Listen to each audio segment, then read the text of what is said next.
Hey guys, welcome to Boxing Squared for boxing news and views from around the internet. Deontay Wilder is playing a very high stakes game of poker. As he himself has said before, he's betting on himself. And with this announcement that he is not going to be facing Dominic Breazeale on DAZN, but he's going to be facing Breazeale on Showtime, you have to ask the question, is it going to pay off, this betting on himself, this fight by fight, free agency sort of situation which he keeps referring to? Who knows whether that's really true and how beholden to other parties he is. But is it going to pay off, or will it be a bust? Because he's walked away from at least a 3-fight deal with DAZN, which would have been for the Breazeale fight and 2 fights with Anthony Joshua. That was reportedly somewhere around $100 million, and some suggestion even higher than that. But that's money on the table that he's left.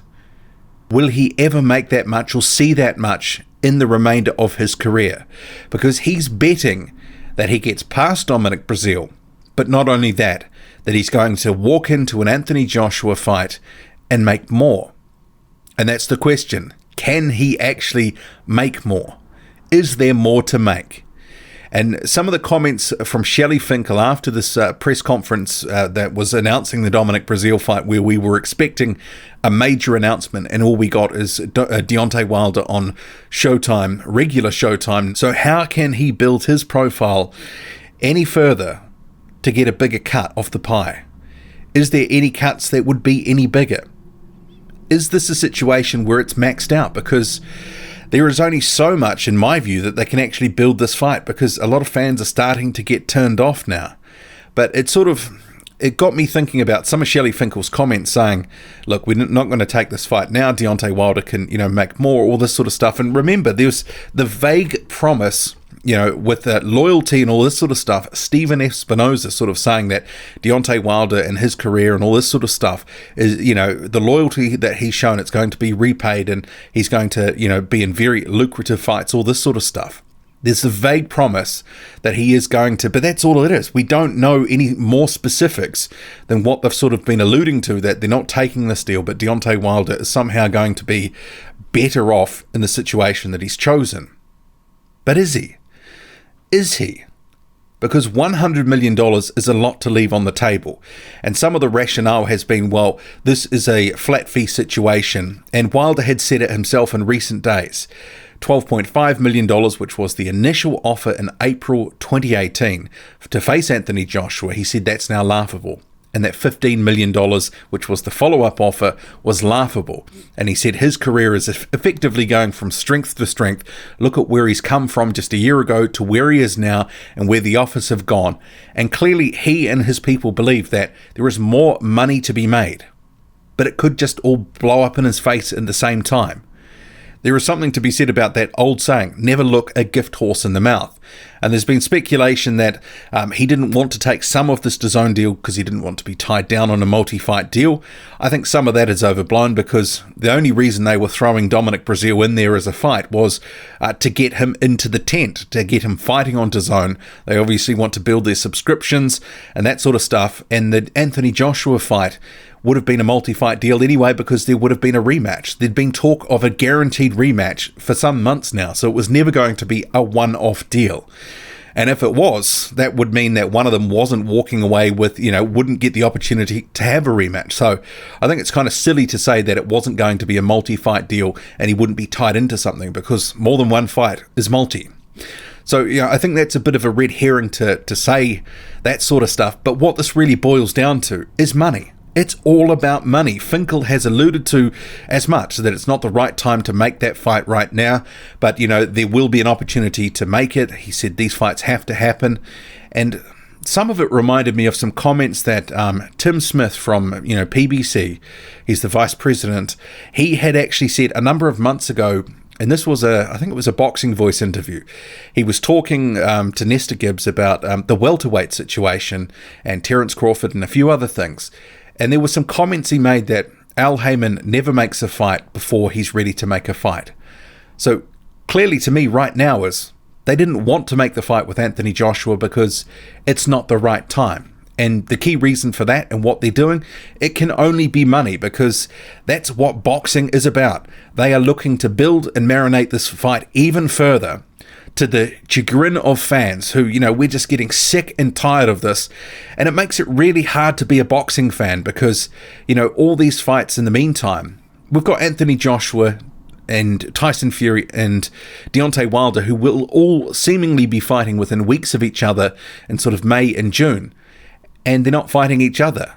They're going to be fighting guys we didn't really want to see them in with, but we're going to see those fights anyway. And we will no doubt continue to either pay for those fights on pay-per-view or pay the subscription to see those fights, either through, whatever, sport service you're with, be it Showtime or Sky in the UK or in other countries, whatever platform you have access to, or you pay off on that one-off basis through a pay-per-view.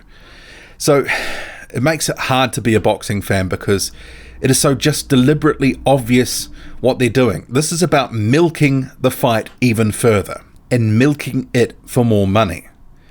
And sure, part of why Deontay Wilder may have not signed up to the DAZN deal was he may have not known what Anthony Joshua was going to get.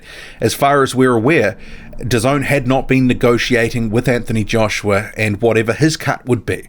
So that could have been a stumbling block or a sticking point with the Wilder camp, that effectively they were being flat feed.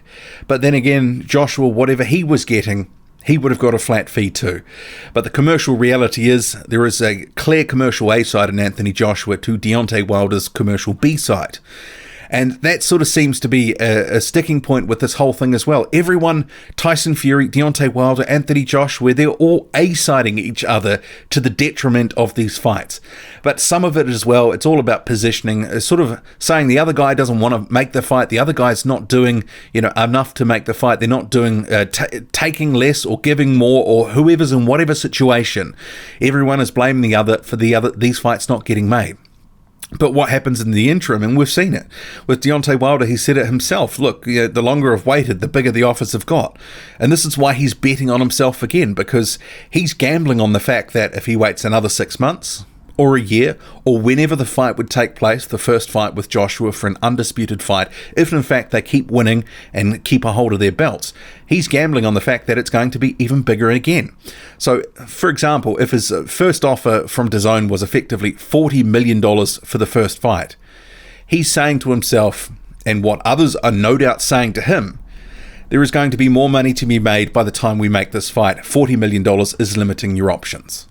And the other part of this is he's advised by Al Heyman, who has these deep ties into Fox and Showtime through the broadcasting content arrangements that he has. So while Deontay Wilder is not tied down to anything, it's becoming abundantly clear that whenever something does get made with Anthony Joshua, they want to have either Fox or probably Showtime in the tent on this, running the actual pay-per-view, being a part of it, getting a cut of the pie.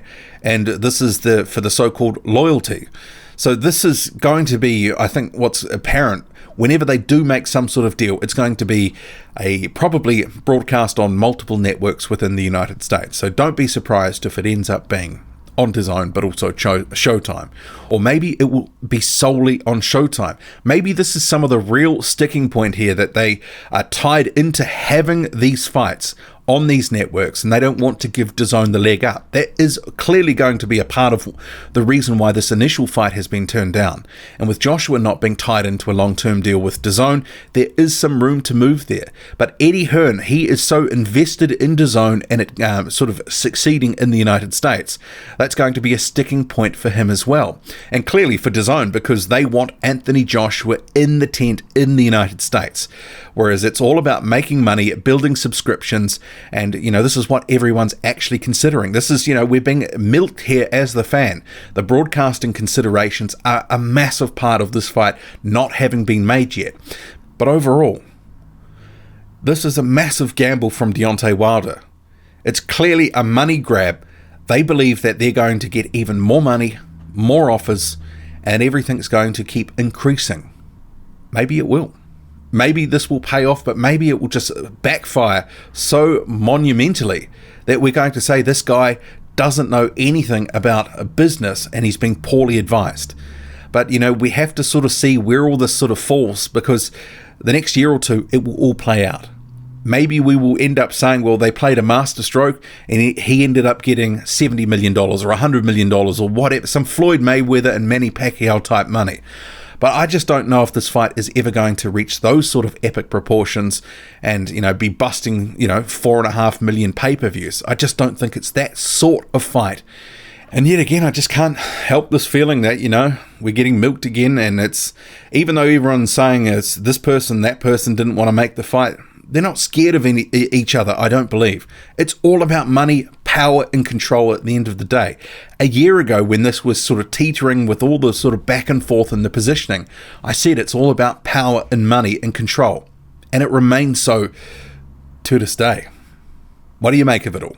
Drop a comment, loud and often. Hit like, hit subscribe, follow me on Twitter, boxing_squared. I'm out.